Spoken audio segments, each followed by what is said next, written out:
और मुस्लिम समुदाय पर दिए बयान पर पहली बार रामगिरी महाराज ने अपना जवाब दिया है। इंडिया टीवी को दिए एक्सक्लूसिव इंटरव्यू में रामगिरी महाराज ने कहा है कि उनके बयान को तोड़ मरोड़ कर पेश किया गया। साथ ही उन्होंने ये भी कहा कि उनके बयान को साजिश के तहत गलत तरीके से वायरल किया गया। इसके पीछे इंटरनेशनल साजिश थी। 14 देशों से उनके बयान को वायरल करके माहौल खराब करने की साजिश की गई। इतना ही नहीं, उनके बयान को मुद्दा बनाकर लोगों को उकसाया तक गया। हिंदू समाज के मन में सनातन प्रेम की अलख जगाने का प्रयास किया जा रहा है। इसी कड़ी में आज महंत रामगिरी मुंबई में हैं और हिंदू जागरण का काम कर रहे हैं। आध्यात्म, हिंदुत्व सहित कई सामाजिक मुद्दों पर हम उनसे बात करेंगे। साथ ही में उन पर लगे आरोपों पर भी हम विस्तार से बात करेंगे। स्वागत है आपका इंडिया टीवी में। महंत जी, आपके उस बयान के बाद पूरे देश में हमने बड़े विरोध प्रदर्शन देखे थे, सोशल मीडिया पर काफी हंगामा हुआ था।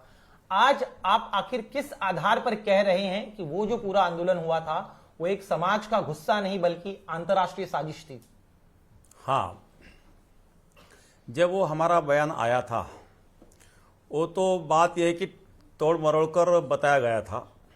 यदि हमारी पूरी बात उसमें आती अथवा जो बयान था उसके पहले 15 मिनट और बाद के 15 मिनट यदि इतना दिखाया जाता तो यह प्रश्न ही खड़ा नहीं होता।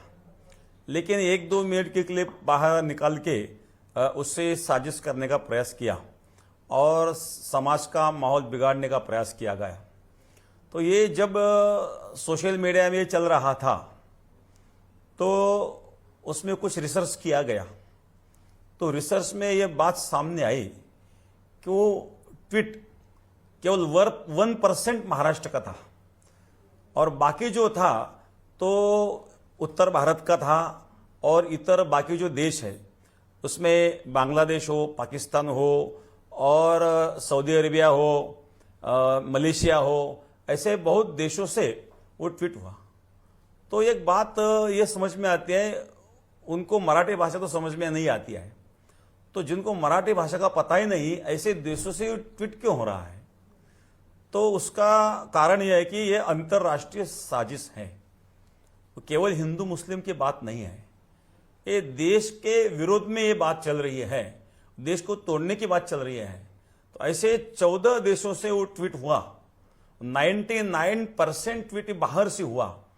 ये बात जब हमारे समझ में आई तो हमने सोचा ये समाज के सामने आनी चाहिए। देखिए, आप ये दावा कर रहे हैं कि अन्य देशों से भी इस तरह से ट्वीट्स किए गए, लेकिन आखिर फिर इसके पीछे हो कौन सकता है? क्योंकि जो लोग आंदोलन कर रहे थे, इम्तियाज जलील जब संभाजी नगर से लेकर मुंबई तक लाखों लोगों को साथ लेकर निकले, उनका कहना था कि मुस्लिम समाज के लोग आपसे नाराज थे, आपने नबी की शान में गुस्ताखी की, इसीलिए वो सड़क पर आए थे। नहीं, वो सड़क पे आए थे ये बात तो केवल एक जगह की है, लेकिन लोगों को जो उकसाया गया और सोशल मीडिया में जो कुछ फेक वीडियो चलाए गए उसका जब तज्ञ लोगों ने रिसर्च किया तो रिसर्च में सामने बात आई है।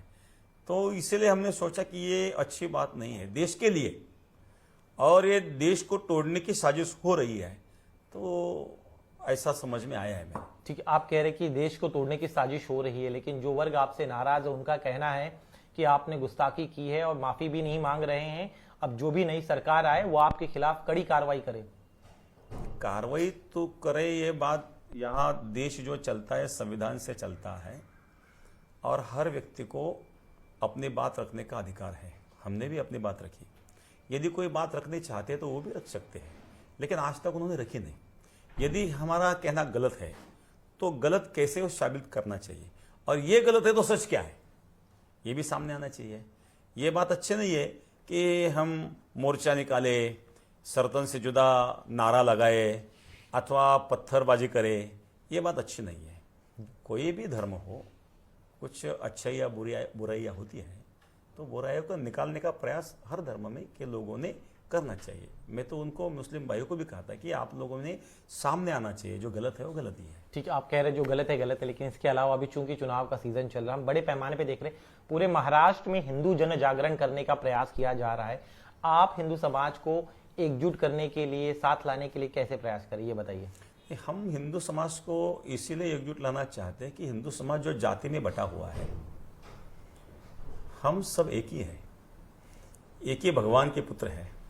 जाति में जो बटा हुआ है ये तो सब लोग जानते हैं कि अलग अलग जाति में अभी एक हो रहे हैं। सब लोग ऐसा करते हैं ऐसा मेरा कहना नहीं है, लेकिन जो भी कोई लोग ऐसा करते हैं किसी जाति का समझ करके किसी को अलग कोई समझ रहा है तो वो गलत है। मैं ये नहीं कह रहा हूं कि सब लोग बटे हुए हैं, लेकिन है कोई बटा हुआ तो उन्होंने एक जगह आना चाहिए, क्योंकि यदि हमें टिकना है, रहना है तो खुशहाली से रहो, हम सब भाई भाई हैं। आप कह रहे हैं कि एक साथ रहना है तो बंटना नहीं चाहिए, यही बात जो है योगी आदित्यनाथ ने भी कही है कि अगर बटेंगे तो कटेंगे। उसको लेकर अन्य जो हिंदू संगठन है वो भी ऐसा कह रहे हैं कि ये समय आ गया है एक साथ जुड़ने का। आखिर क्यों ऐसा लग रहा है? क्योंकि जो इस देश में विपक्षी दल है उनका कहना है कि एक निगेटिव नारा है, किसी को बटना कटना बात कहना, इससे समाज में और दूरियां पैदा होती है। आपको तो कहना चाहिए जुड़ेंगे तो जीतेंगे। नहीं, बात यह है जो सामने आ रही है वही बोल रहे हैं ना। आरोप ये लगता है कि आप चूंकि लोकसभा चुनाव में बीजेपी को काफी नुकसान उठाना पड़ा था, अब ऐसे में जो साधु संत समाज के लोग हैं, आपके लाखों में फॉलोअर्स हैं, तो अब आप लोग का इस्तेमाल किया जा रहा है ताकि हिंदू मतों को एक साथ लाया जाए, जिसका लाभ बीजेपी को मिल सकता है, उनके सहयोगी दलों को मिल सकता है। नहीं, ऐसा हमारे बारे में तो नहीं है, क्योंकि कांग्रेस के भी हमारे भक्त हैं, राष्ट्रवादी के भक्त हैं, हमारे पास सेना के भी लोग आते हैं, सब धर्म के, सब पंथ के, हमारे पास मुसलमान लोग भी आते हैं और सब पक्ष के लोग आते हैं। इसीलिए हम किसी पक्ष के समर्थन और विरोध ये दोनों बातों से परे हैं। इसका परिणाम क्या हो रहा है, किसी को लाभ हो रहा है, ये बात अलग है, वो अलग प्रश्न है। किसको लाभ हो रहा है? नहीं, किसी को भी लाभ हो, किसी को भी नुकसान हो, लेकिन ये हमारा विषय नहीं है। विपक्ष कहता है कि आपसे लोग नाराज है, आपके शब्दों से नाराज है, आप पर कार्रवाई होनी चाहिए, लेकिन सरकार आपके खिलाफ कोई कार्रवाई नहीं करती। 50-50 एफआईआर फाइल हो गया। उनको लग रहा है कि आप उनकी नैया जो है वो पार लगा सकते हैं इस चुनाव में। नहीं, बात यह है कि कार्रवाई होनी चाहिए या नहीं होनी चाहिए ये तो कानून का प्रश्न है। हर व्यक्ति को कानूनी अधिकार है अपना मत रखने का, जो हमने कानूनी अधिकार से मत रखा है, तो फिर कार्रवाई तो हमको कानून करेगी। जो कह रहे कार्रवाई होनी चाहिए उनका कानून पर भरोसा नहीं है, ऐसा अर्थ है। क्योंकि अब जो न्याय प्रविष्ट है उस पर हमें भी बात नहीं करनी चाहिए, उन लोगों को भी बात नहीं करनी चाहिए, या तो न्यायालय पर भरोसा रखना चाहिए। आपने एफआईआर दर्ज करी, इसका अर्थ कानून पर आपका भरोसा है ना, तो फिर अब जो कानून जो भी कुछ करेगा वो करेगा। एक आरोप ये भी लगाते हैं कि चूंकि अब आपके खिलाफ इतने मामले दर्ज हो गए हैं, तो अगर सत्ता परिवर्तन होता है तो आपको शायद जेल में डाला जा सकता है। इस जेल जाने के डर की वजह से आप जो हैं मौजूदा जो महायुति है उसका साथ दे रहे हैं, अप्रत्यक्ष रूप से उनके लिए प्रचार कर रहे हैं। मैंने कभी किसी का प्रचार किया ही नहीं, किसी का नाम भी लिया नहीं, किसी पक्ष का नाम नहीं। मैंने तो कहा सब पक्ष के लोग हमारे पास आते हैं, और किसी पक्ष का समर्थन और किसी पक्ष का विरोध, ये दोनों बात मैंने की नहीं है। वो ये भी कहते कि आपको जेल जाने से डर लग रहा है, आप सच बताइए क्या? मैंने कब कहा मुझे डर लग रहा है? हमें जहां जाना है वो भजन करना है, जेल में जाएंगे वहां भी भजन करेंगे। डर किस बात का है? हाल ही में गाय को राजमाता का दर्जा दिया गया है, उस बारे में बताइए। आपको लग रहा है कि ये जो भावनाएं थी लगातार? हाँ, वो सिंधी सरकार ने जो गौ माता को राजमाता का दर्जा दिया है, और दूसरी बात उन्होंने ये की है कि हर गौ माता को 50 रुपए हर दिन, ऐसा जो किया है वो अच्छी बात है, उस बात का मैं समर्थन करता हूं।